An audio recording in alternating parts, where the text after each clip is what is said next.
ओम नमः शिवाय। हर हर महादेव। प्रिय भक्तजनों, सावन का महीना भगवान शिव को बहुत प्रिय है और इसे श्रावण मास भी कहा जाता है। यह महीना भगवान शिव की पूजा और आशीर्वाद प्राप्त करने के लिए विशेष महत्व रखता है। तो चलिए आज से हम सभी सावन मास महात्म्य को बड़े ही प्रसन्नता पूर्वक श्रवण करते हैं। आज प्रथम अध्याय को श्रवण करते हैं। शौनक बोले, हे सूत, हे महाभाग, हे व्यास शिष्य, हे अल्कमस, आपके मुख कमल से अनेकों आख्यानों को सुनते हुए हम लोगों की तृप्ति नहीं होती है, अपितु बार बार सुनने की इच्छा बढ़ती जा रही है। तुला राशि में स्थित सूर्य में कार्तिक मास का महात्म्य, मकर राशि में माघ मास का महात्म्य और मेष राशि में स्थित सूर्य में वैशाख मास का महात्म्य और इसके साथ उन मासों को भी जो धर्म है उन्हें आपने भली भांति कह दिया। यदि आपके मत में इनसे भी अधिक महिमय कोई मास है तथा भगवत प्रिय कोई धर्म हो तो आप उसे अवश्य कहिए, जिसे सुनकर कुछ अन्य सुनने की हमारी इच्छा न हो। वक्ता को श्रद्धालु श्रोता के समक्ष कुछ भी छिपाना नहीं चाहिए। सूत जी बोले, हे मुनियों, आप सभी लोग सुने। मैं आप लोगों के वाक्य गौरव से अत्यंत संतुष्ट हूँ। आप लोगों के समक्ष मेरे लिए कुछ भी गोपनीय नहीं है। दंभ रहित होना, आसिकता, सर्था का परित्याग, उत्तम भक्ति, सुनने की इच्छा, विनम्रता, ब्राह्मणों के प्रति भक्ति परायणता, सुशीलता, मन की स्थिरता, पवित्रता, तपस्विता और अनसूया, ये श्रोता के 12 गुण बताए गए हैं। ये सभी आप लोगों में विद्यमान हैं।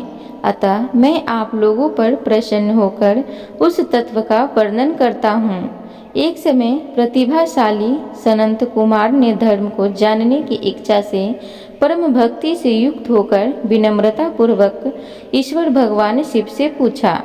सनंत कुमार बोले, योगियों के द्वारा आराधनीय चरण कमल वाले हे देवों के देव, हे महाभाग, हमने आपसे अनेक व्रतों तथा बहुत प्रकार के धर्मों का श्रवण किया, फिर भी हम लोगों के मन में सुनने की अभिलाषा है। 12 मासों में से जो मास सबसे श्रेष्ठ, आपकी अत्यंत प्रीति कराने वाला, सभी कर्मों को सिद्धि देने वाला और अन्य मास में किया गया कर्म यदि इस मास में किया जाए तो वह अत्यंत फल प्रदान कराने वाला हो, हे देव उस मास को बताने की कृपा कीजिए। साथ ही लोकानुग्रह की कामना से उस मास के सभी धर्मों का भी वर्णन कीजिए। ईश्वर बोले, हे सनंत कुमार, मैं अत्यंत गोपनीय भी आपको बताऊंगा। हे सुब्रत, हे विधि नंदन, मैं आपकी श्रवण इच्छा तथा भक्ति से प्रसन्न हूँ।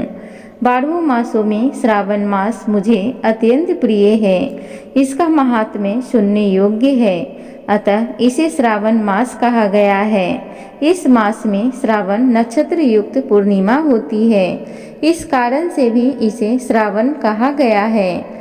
इसके महात्म्य के श्रवण मात्र से यह सिद्धि प्रदान कराने वाला है, इसलिए भी यह श्रावण संज्ञा वाला है। निर्मलता गुण के कारण यह आकाश के सहस है, इसलिए नभा कहा गया है। इस श्रावण मास के धर्मों की गणना करने में इस पृथ्वी लोक में कौन समर्थ हो सकता है।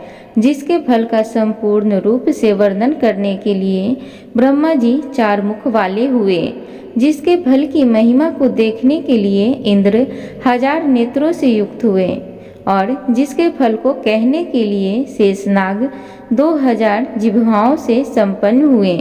अधिक कहने से क्या प्रयोजन। इसके महात्म्य को देखने और कहने में कोई भी समर्थ नहीं है। हे मुने, अन्य मास इसकी एक कला को भी नहीं प्राप्त होते हैं। यह सभी व्रतों तथा धर्मों से युक्त है।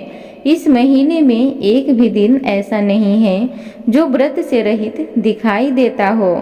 इस मास में प्रायः सभी तिथियां व्रत युक्त है। इसके महात्म्य के संदर्भ में मैंने जो कहा है वह केवल प्रशंसा मात्र नहीं है। आर्तो जिज्ञासियों, भक्तों, अर्थ की कामना करने वाले, मोक्ष की अभिलाषा रखने वाले और अपने अपने अभिष्ट की आकांक्षा रखने वाले चारों प्रकार के लोग, ब्रह्मचर्य, गृहस्थ, वानप्रस्थ, संन्यास आश्रम वाले को इस श्रावण मास में व्रत अनुष्ठान करना चाहिए। सनंत कुमार बोले, हे भगवान, हे सत्तम, आपने जो कहा है कि इस मास में सभी दिन एवं तिथियां व्रत रहित नहीं हैं, तो आप उन्हें मुझे बताइए। किस तिथि में और किस दिन में कौन सा व्रत होता है? उस व्रत का अधिकारी कौन है? उस व्रत का फल क्या है? किस किस ने उस व्रत को किया है? उसके उद्यापन की विधि क्या है? प्रधान पूजन कहाँ और जागरण करने की क्या विधि है? उसका देवता कौन है? उस देवता की पूजा कहाँ होनी चाहिए? पूजन सामग्री क्या क्या होनी चाहिए और किस व्रत का कौन सा समय होना चाहिए? हे प्रभु, वह सब आप मुझे बताएं। यह मास आपको प्रिय क्यों है? किस कारण यह पवित्र है? इस मास में भगवान का कौन सा अवतार हुआ? यह सभी मासों से श्रेष्ठ कैसे हुआ? और इस मास में कौन कौन धर्म अनुष्ठान के योग्य हैं? हे प्रभु, यह सब बताएं। आपके समक्ष मुझ अज्ञानी का प्रश्न करने में कितना ज्ञान हो सकता है, अतः आप संपूर्ण रूप से बताएं।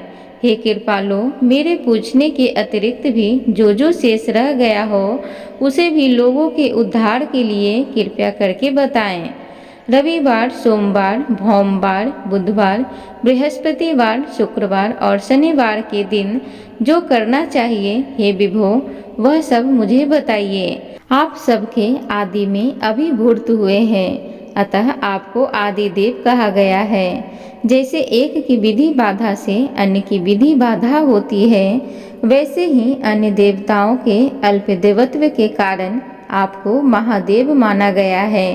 तीनों देवताओं के निवास स्थान पीपल वृक्ष में सबसे ऊपर आपकी स्थिति है।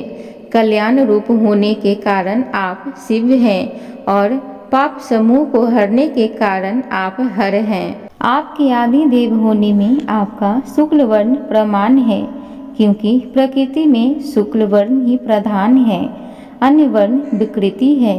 आप कपूर के समान गौर वर्ण हैं, अतः आप आदि देव हैं। गणपति के अधिष्ठान रूप 4 दल वाले मूलाधार नामक चक्र से, ब्रह्मा जी के अधिष्ठान रूप 6 दल वाले स्वाधिष्ठान नामक चक्र से और विष्णु के अधिष्ठान रूप 10 दल वाले मणिपुर नामक चक्र से भी ऊपर आपके अधिष्ठित होने के कारण आप ब्रह्मा तथा विष्णु के ऊपर स्थित हैं।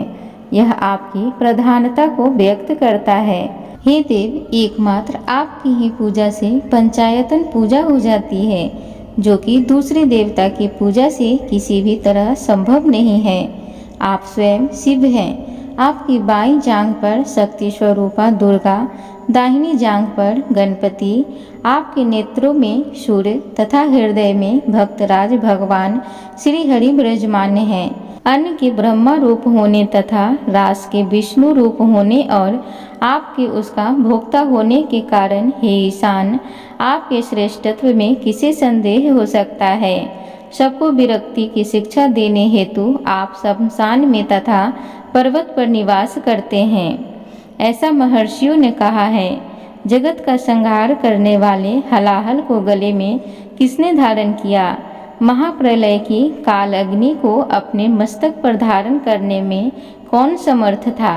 संसार रूप अंधकूप में पतन के हेतु कामदेव को किसने भस्म किया? आप ऐसे हैं कि आपकी महिमा का वर्णन करने में कौन समर्थ है? एक तुच्छ प्राणी में करोड़ों जन्मों में भी आपके प्रभाव का वर्णन नहीं कर सकता। अतः आप मेरे ऊपर कृपा करके मेरे प्रश्नों को बताएं। प्रिय भक्तजनों, तो इस प्रकार श्री स्कंद पुराण के अंतर्गत ईश्वर सनंत कुमार संवाद में सावन मास महात्म्य में पहला अध्याय पूर्ण होता है। आगे की कथा कल की वीडियो में जरूर सुनिएगा। कथा अच्छी लगे तो चैनल को जरूर सब्सक्राइब कीजिए, वीडियो को लाइक कीजिए, कमेंट बॉक्स में हर हर महादेव जरूर लिखिए। धन्यवाद।